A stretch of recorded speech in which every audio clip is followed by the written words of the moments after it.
ಸಾಕಷ್ಟು ವರ್ಷಗಳ ಹಿಂದೆ ಈ ಊರಿನ ಹೆಸರು ಮುತ್ತಿನ ಊರು ಎಂದಾಗಿತ್ತು.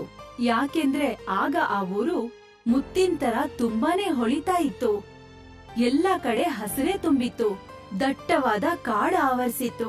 ಊರಿನ ಎಲ್ಲಾ ಜನ ತುಂಬಾನೇ ಸಂತೋಷವಾಗಿದ್ರು. ಆದ್ರೆ ಒಂದು ದಿನ ಇದ್ದಕ್ಕಿದ್ದ ಹಾಗೆ ಆ ಊರಿಗೆ ಒಬ್ಬ ವಿದೇಶಿ ವಾಸ ಮಾಡೋದಕ್ಕೆ ಅಂತ ಬಂದ. ಮತ್ತೆ ಆ ಊರಿಗೆ ಅವನ ದೃಷ್ಟಿ ಬಿದ್ಬಿಡ್ತು. ಓ ಮೈ ಗಾಡ್, ಈ ಊರಂತೂ ತುಂಬಾ ಸುಂದರವಾಗಿದೆ. ಹೌದು ಸರ್, ಊರಂತೂ ತುಂಬಾ ಸುಂದರವಾಗಿದೆ. ಅದಕ್ಕೆ ಇದನ್ನ ಮುತ್ತಿನ ಊರು ಅಂತ ಕರೆಯೋದು. ಆದ್ರೆ ನನ್ನ ಕ್ಷಮಿಸಿ, ನೀವ್ ಯಾರು ಅಂತ ನನಗೆ ಗೊತ್ತಾಗ್ಲಿಲ್ಲ. ನಿನಗೆ ಗೊತ್ತಾಗುತ್ತೆ, ನಾನಿದೇ ಮೊದಲನೇ ಸರಿ ಈ ಊರಿಗೆ ಬಂದಿರೋದು. ಅದು ಅಲ್ಲದೆ ನಾನು ಹಳ್ಳಿಗಳಲ್ಲಿ ಇರೋನಲ್ಲ, ವಿದೇಶದಿಂದ ಬಂದಿರೋನು. ಓ ಹೌದಾ, ನೀವಿಲ್ಲಿ ಸುತ್ತಾಡಕ್ ಬಂದಿರೋದು? ನಿಜ ಹೇಳ್ಬೇಕು ಅಂದ್ರೆ ಹೌದು. ಮೊದ್ಲು ನಾನು ಇಲ್ಲಿಗೆ ಸುತ್ತಾಡಕ್ಕೆ ಅಂತ ಬಂದಿದ್ದು, ಆದ್ರೆ ಈಗ ಇಷ್ಟನ್ನ ಹೇಳಿ ಆ ವ್ಯಕ್ತಿ ಸುಮ್ನಾಗ್ಬಿಡ್ತಾನೆ. ಮತ್ತೆ ಮನ್ನು ತುಂಬಾ ಜಿಜ್ಞಾಸೆಯಿಂದ ಅವನನ್ನ ಕೇಳ್ತಾನೆ. ಆದ್ರೆ ಈಗೇನಾಯ್ತು? ಈ ಊರಿನ ಸೌಂದರ್ಯ ನೋಡಿ ಇಲ್ಲೇ ಇರ್ಬೇಕು ಅನಿಸ್ತಿದ್ಯಾ? ಮತ್ತೆ ಇನ್ ಮುಂದೆ ನೀವು ಇಲ್ಲಿಂದ ಹೋಗಲ್ಲ ಅನ್ಸುತ್ತೆ. ಹಾ, ನನಗಂತೂ ಇಲ್ಲಿಂದ ವಾಪಸ್ ಹೋಗೋಕೆ ಮನ್ಸ್ ಬರ್ತಾ ಇಲ್ಲ. ಆದ್ರೆ ನಾನು ಇಲ್ಲಿ ಇರೋದಕ್ಕೆ ಕಾರಣನೇ ಬೇರೆ ಇದೆ. ನೀವಿಲ್ಲಿರೋದಕ್ಕೆ ಕಾರಣ ಏನು?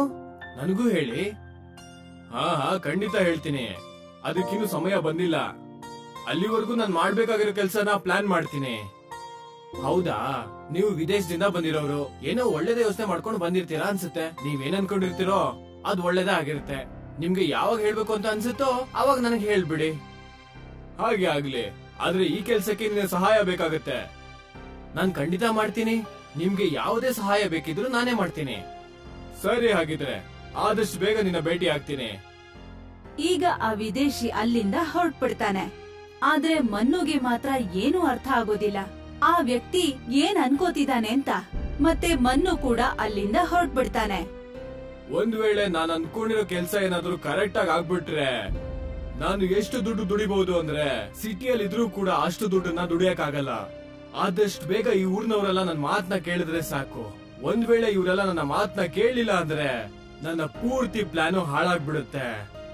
ಆ ವಿದೇಶಿ ತನ್ನ ಕೆಲಸದಲ್ಲಿ ಯಾವ ರೀತಿಲಿ ಮಗ್ನನಾಗ್ಬಿಟ್ಟಿದ್ದ ಅಂದ್ರೆ ಅವನು ರಾತ್ರಿಯಲ್ಲಿ ನಿದ್ದೆ ಕೂಡ ಮಾಡ್ತಾ ಇರ್ಲಿಲ್ಲ. ಸರಿಯಾದ ಸಮಯಕ್ಕೆ ಊಟ ತಿಂಡಿ ಕೂಡ ಮಾಡ್ತಾ ಇರ್ಲಿಲ್ಲ. ಯಾವಾಗ್ಲೂ ಅವನು ತನ್ನದೇ ಯೋಚನೆಯಲ್ಲಿ ಮುಳುಗಿರ್ತಿದ್ದ. ಮತ್ತೆ ತನ್ನ ನೋಟ್ಬುಕ್ ಅಲ್ಲಿ ಏನೋ ಡಿಸೈನ್ ಗಳನ್ನ ಬರಿತಾ ಇದ್ದ. ಥಿಯರಿ ಅಂತೂ ತುಂಬಾನೇ ಓದಿ ಆಯ್ತು. ಇವಾಗ ಪ್ರಾಕ್ಟಿಕಲ್ ನ ಸಮಯ. ಈಗ ಊರ್ನವ್ರನ್ನೆಲ್ಲ ಭೇಟಿ ಆಗ್ಲೇಬೇಕು. ಮತ್ತೆ ಅವ್ರಗಳಿಗೆ ನನ್ನ ಪ್ಲಾನ್ ಬಗ್ಗೆ ಹೇಳ್ಬೇಕು. ಆ ವಿದೇಶಿ ಮನ್ನು ಮನೆಗೆ ಹೋಗ್ತಾನೆ. ಮನ್ನು, ಓ ಮನ್ನು, ಸ್ವಲ್ಪ ಆಚೆ ಬಾ. ನಿನ್ ಹತ್ರ ಯಾವ್ದೋ ವಿಷಯ ಮಾತಾಡ್ಬೇಕು. ಮನ್ನು ಮನೇಲಿಲ್ಲ. ಈಗ ತಾನೇ ಪಂಚಾಯ್ತಿ ಕಟ್ಟೆಯಿಂದ ಅವನನ್ನ ಯಾರೋ ಕರೆಯೋದಕ್ಕೆ ಕಳ್ಸಿದ್ರು. ಅವನು ಅಲ್ಲಿಗೆ ಹೋಗಿದ್ದಾನೆ. ಆದ್ರೆ ನೀನ್ ಯಾರಪ್ಪ? ಅಮ್ಮ, ನನ್ನ ಗೆಳೆಯ, ವಿದೇಶದಿಂದ ಬಂದಿರೋನು. ಅವನ ಹತ್ರ ಮಾತಾಡ್ಬೇಕಾಗಿತ್ತು. ಆದ್ರೆ ಪರವಾಗಿಲ್ಲ, ನಾನು ಪಂಚಾಯ್ತಿ ಜಾಗಕ್ಕೆ ಹೋಗಿ ಅವನ ಭೇಟಿ ಆಗ್ತೀನಿ. ಇಲ್ಲಿಂದ ಆ ವಿದೇಶಿ ಸೀದಾ ಊರಿನ ಪಂಚಾಯ್ತಿ ಕಟ್ಟೆ ಹತ್ರಕ್ಕೆ ಹೋಗ್ತಾನೆ. ಅಲ್ಲಿ ಮುತ್ತಿನಪುರದ ಪಂಚಾಯ್ತಿ ನಡೀತಾ ಇರತ್ತೆ. ಅಲ್ಲಿಗೆ ಹೋಗಿ ವಿದೇಶಿ ನೋಡ್ತಾನೆ, ಮನ್ನು ಕೂಡ ಪಂಚಾಯ್ತಿ ಕಟ್ಟೆಯಲ್ಲಿ ಜನರ ಸಮಸ್ಯೆನ ಬಗೆಹರಿಸ್ತಾ ಇರ್ತಾನೆ. ಮತ್ತೆ ಊರಿನ ಜನ ಎಲ್ಲ ಅವನ್ ಹೇಳ್ತಾ ಇರೋ ಮಾತುಗಳನ್ನ ಕೇಳ್ತಾ ಇರ್ತಾರೆ. ಈ ಮನ್ನು ಅಂತೂ ಒಳ್ಳೆ ಕೆಲ್ಸಗಾರನೇ. ಈ ಊರ್ನವರೆಲ್ಲ ಅವನ್ ಮಾತನ್ನ ಚೆನ್ನಾಗಿ ಕೇಳ್ತಾರನ್ಸುತ್ತೆ. ಆ ವಿದೇಶಿ ಪಂಚಾಯ್ತಿ ಮುಗಿಯೋದನ್ನೇ ಕಾಯ್ತಾ ಇರ್ತಾನೆ. ಮತ್ತೆ ಸ್ವಲ್ಪ ಹೊತ್ತಿಗೆ ಪಂಚಾಯ್ತಿ ಎಲ್ಲ ಮುಗಿದು ಹೋಗತ್ತೆ. ಮತ್ತೆ ಮನ್ನು ಮನೆಗ್ ಹೋಗೋದಕ್ಕೆ ಅಂತ ತಯಾರಾಗಿರ್ತಾನೆ. ಆಗ ಅವನ ದೃಷ್ಟಿ ಆ ವಿದೇಶಿ ಮೇಲೆ ಬೀಳುತ್ತೆ. ಅವನು ಅವನ ಹತ್ರ ಬರ್ತಾನೆ. ಅಯ್ಯೋ, ನೀವಿಲ್ಲಿ? ನಿನ್ನ ಭೇಟಿ ಆಗೋದಕ್ಕೆ ನಿನ್ನ ಮನೆಗೆ ಹೋಗಿದ್ದೆ. ಅಮ್ಮ ಹೇಳಿದ್ಮೇಲೆ ನನ್ಗೆ ಗೊತ್ತಾಯ್ತು ನೀನ್ ಇಲ್ಲಿದ್ಯಾ ಅಂತ. ಅದಕ್ಕೆ ನಾನು ಕೂಡ ಇಲ್ಲಿ ಬಂದ್ಬಿಟ್ಟೆ. ಹೇಳಿ, ಏನು ವಿಷಯ? ಇವತ್ತು ನಾನು ನಿನಗೆ ಎಂತ ವಿಷಯ ಹೇಳ್ಬೇಕು ಅಂತಿದ್ದೀನಿ ಅಂದ್ರೆ ಅದನ್ನ ಹೇಳೋದಕ್ಕೆ ಇದಕ್ಕಿಂತ ಬೇರೆ ಯಾವ ಜಾಗನೂ ಇಲ್ಲ. ಊರಿನ ಜನ ಎಲ್ಲ ಅವ್ರವ್ರ ಮನೆಗೆ ಹೋಗೋಕು ಮುಂಚೆ ನೀನ್ ಎಲ್ರು ಮತ್ತೆ ಪಂಚಾಯತಿ ಕರಿಬೇಕು. ನಾನ್ ಏನೇನ್ ಹೇಳ್ಬೇಕು ಅಂತಿದ್ದೀನೋ ಅದನ್ನ ಎಲ್ರು ಮುಂದೆನೆ ಹೇಳ್ತೀನಿ. ಆ ವಿದೇಶಿ ಹೇಳಿದ್ಮೇಲೆ ಮನ್ನು ಎಲ್ಲಾ ಜನರನ್ನ ಮತ್ತೆ ಪಂಚಾಯ್ತಿ ಕಟ್ಟೆಗೆ ಕರೀತಾನೆ. ಮತ್ತೆ ವಿದೇಶಿ ಎಲ್ಲಾ ಜನರನ್ನ ಕುರಿತು ಮಾತಾಡಕ್ ಶುರು ಮಾಡ್ತಾನೆ. ನಾನು ವಿದೇಶದಿಂದ ಬಂದಿದ್ದೀನಿ.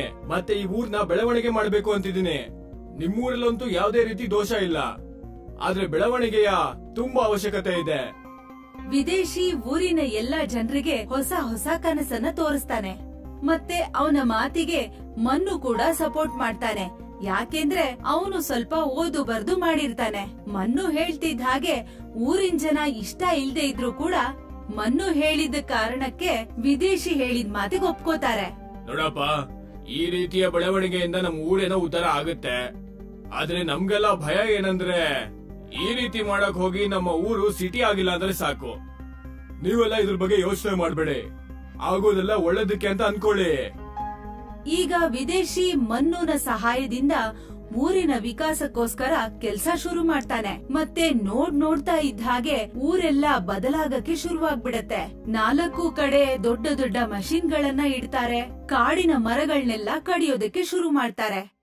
ಬನ್ನು, ನೀನ್ ಹೇಳಿದ್ಕೆ ನಮ್ಮ ಊರಿನ ಬೆಳವಣಿಗೆಗೆ ಹೂ ಅಂತ ಹೇಳಿದ್ವಿ. ಆದ್ರೆ ನೀನೇ ನೋಡ್ತಿದ್ಯಾ ಊರಿನ ಮರಗಳನ್ನ ಹೇಗ್ ಕಡಿತಿದ್ದಾರೆ ಅಂತ. ಒಂದು ವೇಳೆ ಇದೇ ರೀತಿ ನಡೆದ್ರೆ ಆದಷ್ಟು ಬೇಗ ನಮ್ಮ ಕಾಡು ನಾಶವಾಗೋಗುತ್ತೆ. ನಾವು ಕಡಿಮೆ ಮರನ ಕಡಿಬೇಕು ಅಂತ ಅನ್ಕೋತಾ ಇದೀವಿ, ಆದ್ರೆ ಮರನ ಕಡಿಲೇಬೇಕಾಗತ್ತಲ್ವಾ? ಈ ರೀತಿ ಮಾಡಿಲ್ಲ ಅಂದ್ರೆ ಕೆಲ್ಸ ಹೇಗ್ ನಡೆಯುತ್ತೆ?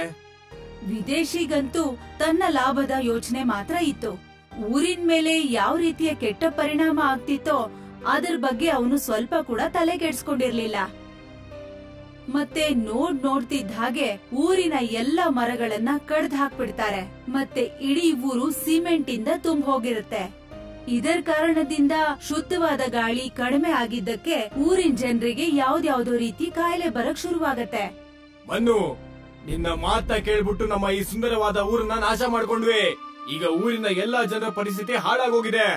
ಈಗ ನಾನೇ ಹೋಗಿ ಏನಾದ್ರೂ ಮಾಡ್ಲೇಬೇಕು. ಊರಿನ ಮುಖ್ಯಸ್ಥ ಊರಿನ ಸಮಸ್ಯೆಯನ್ನ ತಗೊಂಡು ಒಬ್ಬ ಮಾಂತ್ರಿಕ ಮಹಿಳೆ ಹತ್ರ ಹೋಗ್ತಾನೆ. ಆ ಮಾಂತ್ರಿಕ ಮಹಿಳೆ ಈ ಸಮಸ್ಯೆಗೆ ಮುಖ್ಯಸ್ಥನಿಗೆ ಒಂದು ಸಮಾಧಾನ ಹೇಳ್ತಾಳೆ. ನೀವೇ ಮೊದ್ಲು ಕೊಡ್ಲಿಯನ್ನ ತಯಾರು ಮಾಡಿದ್ರಿ, ಅದನ್ನ ಚೂಪಾಗಿ ಮಾಡಿ ನೀವೇ ಅದ್ರ ಮೇಲೆ ಕಾಲಿಟ್ಬಿಟ್ಟಿದೀರಾ. ಈಗಂತೂ ನಿಮ್ಗಳನ್ನ ಆ ದೇವ್ರು ಕೂಡ ಕಾಪಾಡೋದಕ್ಕಾಗೋದಿಲ್ಲ.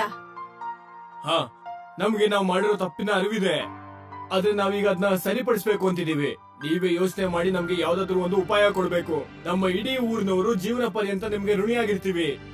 ತಪ್ಪಲ್ಲ, ತುಂಬಾ ದೊಡ್ಡ ತಪ್ಪು ಮಾಡಿದೀರಾ ನೀವೆಲ್ಲ. ಆದ್ರೆ ನಾನು ನಿಮ್ಗೆಲ್ಲ ಖಂಡಿತ ಸಹಾಯ ಮಾಡ್ತೀನಿ.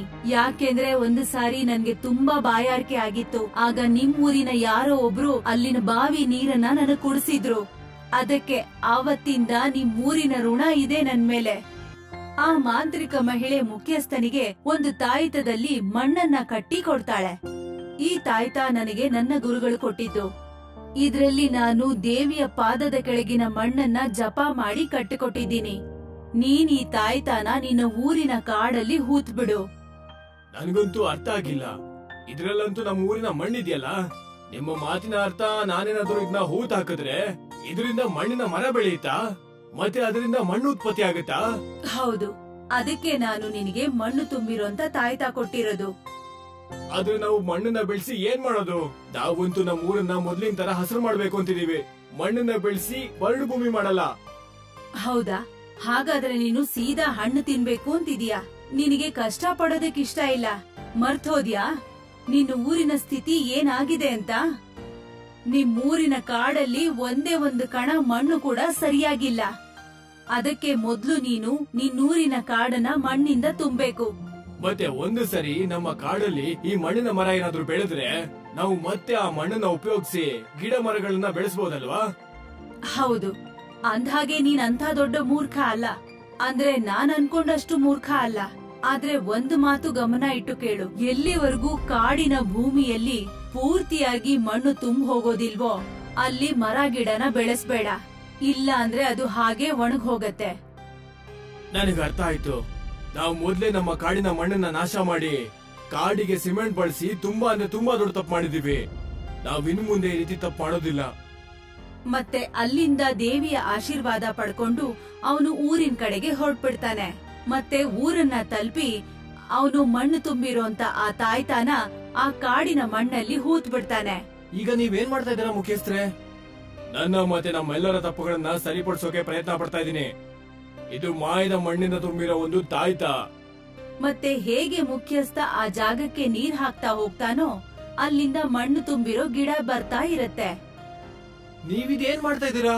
ಮಣ್ಣಿನ ಮರ ಬೆಳೆಸ್ತಾ ಇದ್ದೀರಾ? ನಾವಂತೂ ಹಣ್ಣು ಮತ್ತೆ ತರಕಾರಿಗಳನ್ನ ಬೆಳಿಬೇಕು.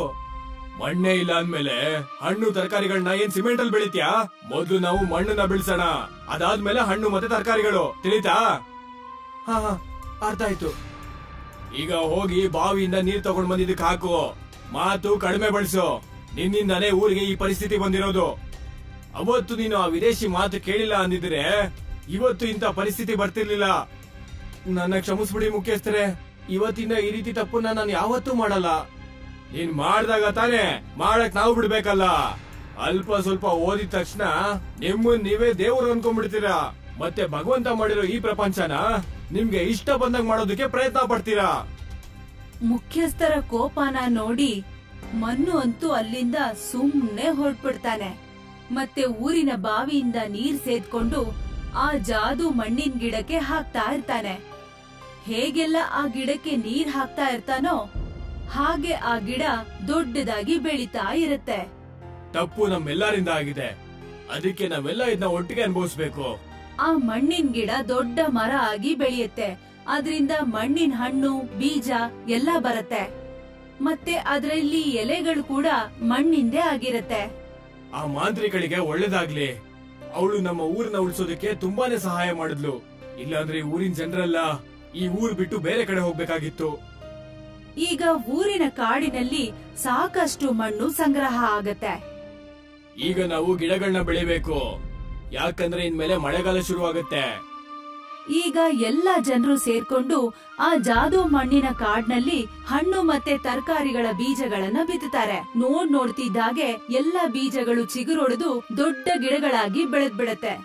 ನಾವಂತೂ ಇನ್ಮೇಲೆ ಹಣ್ಣು ತರಕಾರಿ ಜೊತೆಗೆ ಹುಲ್ಲು ಮತ್ತೆ ಆಶ್ರಯ ಕೊಡುವಂತ ದೊಡ್ಡ ಮರಗಳನ್ನು ಬೆಳೆಸ್ಬೇಕು.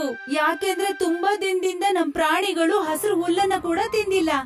ಪಾಪ ಅವುಗಳೆಲ್ಲ ತುಂಬಾ ಬಡಕಲಾಗ್ಬಿಟ್ಟಿವೆ. ಹಾ ಹಾ, ಯಾಕಿಲ್ಲ. ನಾವೀಗ ನಮ್ಮ ತರಾನೇ ಕಾಡು ಪ್ರಾಣಿಗಳ ಬಗ್ಗೆನೂ ಯೋಚನೆ ಮಾಡಬೇಕು. ಅದು ಅಲ್ಲದೆ ನಾವು ಮಾಡಿರೋ ಪಾಪಕ್ಕೆ ಆ ಪ್ರಾಣಿಗಳು ಯಾಕೆ ಪಾಪ ಶಿಕ್ಷೆ ಪಡ್ಬೇಕು? ಈ ಜಾದು ಮಣ್ಣಿನ ಕಾಡಲ್ಲಿ ಹಸಿರು ಹುಲ್ಲು ಕೂಡ ತುಂಬಾ ಬೇಗನೆ ಬೆಳೆಯುತ್ತೆ.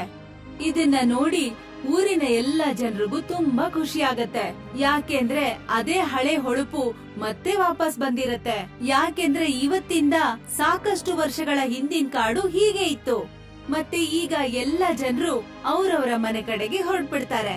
ಮತ್ತೆ ಕಾಡಲ್ಲಿ ಬೆಳೆಸಿದ್ದ ಎಲ್ಲಾ ಮರಗಳಿಂದ ಊರು ಮತ್ತೆ ಹಚ್ಚ ಹಸಿರಾಗ್ಬಿಡತ್ತೆ. ಜೊತೆಗೆ ಆ ಜಾದು ಮಣ್ಣಿನ ಗಿಡದಿಂದ ಮಣ್ಣನ್ನ ತಗೊಂಡ್ ಬಂದು ಎಲ್ರು ತಮ್ಮ ಕೈ ತೋಟಕ್ಕೂ ಹಾಕೋತಾರೆ. ಯಾಕೆಂದ್ರೆ ಅವರ ಕೈ ತೋಟದಲ್ಲಿ ಕೂಡ ತುಂಬಾ ಚೆನ್ನಾಗಿ ಗಿಡಗಳು ಬರ್ಲಿ ಅಂತ. ಇವಾಗ ನನಗೆ ಬುದ್ಧಿ ಬಂದಿದೆ. ನಾವೇನಾದ್ರೂ ಪ್ರಕೃತಿಗೆ ವಿರುದ್ಧವಾಗಿ ಹೋದ್ರೆ ಅದರಿಂದ ನಮ್ಮ ಜೀವನಕ್ಕೆ ತುಂಬಾ ಹಾನಿ ಆಗುತ್ತೆ. ಹಾ, ಮತ್ತೆ ನಾವು ಇದೇ ವಿಷಯನ ನಮ್ಮ ಮಕ್ಕಳಿಗೆ ಕೂಡ ತಿಳಿಸ್ಬೇಕಾಗುತ್ತೆ. ಓದೋದು ಬರೆಯೋದು ಒಳ್ಳೆ ವಿಷಯನೇ, ಮತ್ತೆ ಆ ವಿದ್ಯೆಯ ಪ್ರಯೋಗ ಪ್ರಕೃತಿಯ ಬೆಳವಣಿಗೆಗೋಸ್ಕರ ಮಾಡ್ಬೇಕು, ಅದರ ವಿನಾಶಕ್ಕೋಸ್ಕರ ಅಲ್ಲ.